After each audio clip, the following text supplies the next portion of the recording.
नमस्कार, मैं प्रिया तायल। आपका स्वागत है किस्से किताबों में।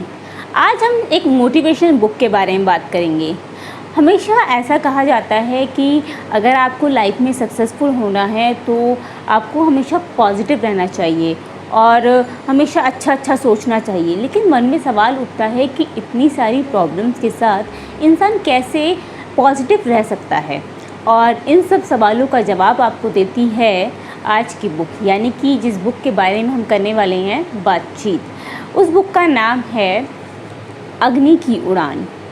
एपीजे अब्दुल कलाम जी की आत्मकथा, यानी कि अग्नि की उड़ान। एपीजे अब्दुल कलाम जी की ये पहली पुस्तक थी।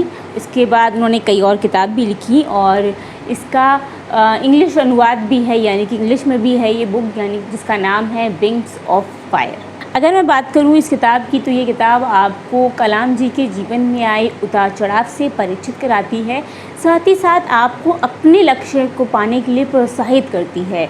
इस किताब के अंदर कलाम जी के बचपन से लेकर टेक्नोलॉजी की दुनिया में कदम रखने और उसमें सफल होने तक की कहानी है। अब्दुल कलाम जी का जन्म तमिलनाडु के रामेश्वर में 15 अक्टूबर 1931 को हुआ था, एक मुस्लिम परिवार में। और वो एक गरीब परिवार था और उस परिवार का काम था नाव बनाने का। उनके पिता नाव बनाकर मछुआरों को किराए पर दिया करते थे। और वहीं कलाम जी का संघर्ष जो था वो छोटी सी उम्र से ही शुरू हो गया था और उन्होंने अपने जीवन में कभी भी किसी काम को छोटा बड़ा नहीं समझा।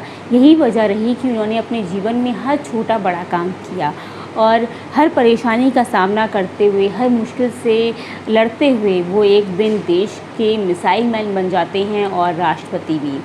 उन्होंने अपने जीवन में किन किन परेशानी का सामना किया और जब वो परेशानियां आईं तो उन्होंने उसका सामना कैसे किया, और अब वक्त के साथ उतार चढ़ाव में उनके मन पर क्या क्या बदलाव आए, ये सब आपको इस किताब के माध्यम से पता चलता है और आप अब्दुल कलाम जी को बहुत गहराई से समझ पाते हैं।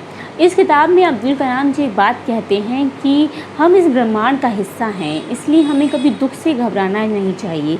और शायद यही वजह रही कि उन्होंने हर दुख का सामना किया, घबराए नहीं उससे।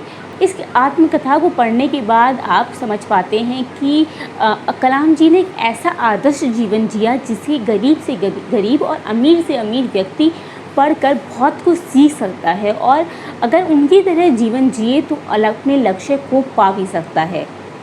आपको ये किताब एक बार ज़रूर पढ़नी चाहिए, स्पेशली अगर आप स्टूडेंट हैं और लाइफ में कुछ पाना चाहते हैं, क्योंकि ये किताब आपको आपके जीवन की सभी समस्याओं को हल करके उसे नई दिशा देने के लिए प्रेरित करती है। अगर आप ये किताब पढ़ना चाहते हैं तो ईज़िली ऑनलाइन ऑर्डर कर सकते हैं और इंग्लिश हिंदी के साथ साथ ही कई और भाषाओं में भी उपलब्ध है जो आप ईज़िली ऑनलाइन ले सकते हैं और शायद करीबी बुक स्टोर पे भी आसानी से ये मिल जाएगी। अगर आप ये किताब पढ़ चुके हैं तो ज़रूर बताएं कि मेरा रिव्यू कैसा लगा, और अगर आप मेरा रिव्यू देखने के बाद ये किताब पढ़ेंगे तो ज़रूर बताइएगा कि आपको किताब कैसी लगी। तब तक के लिए पढ़ते रहिए, ज्ञान बढ़ाते रहिए।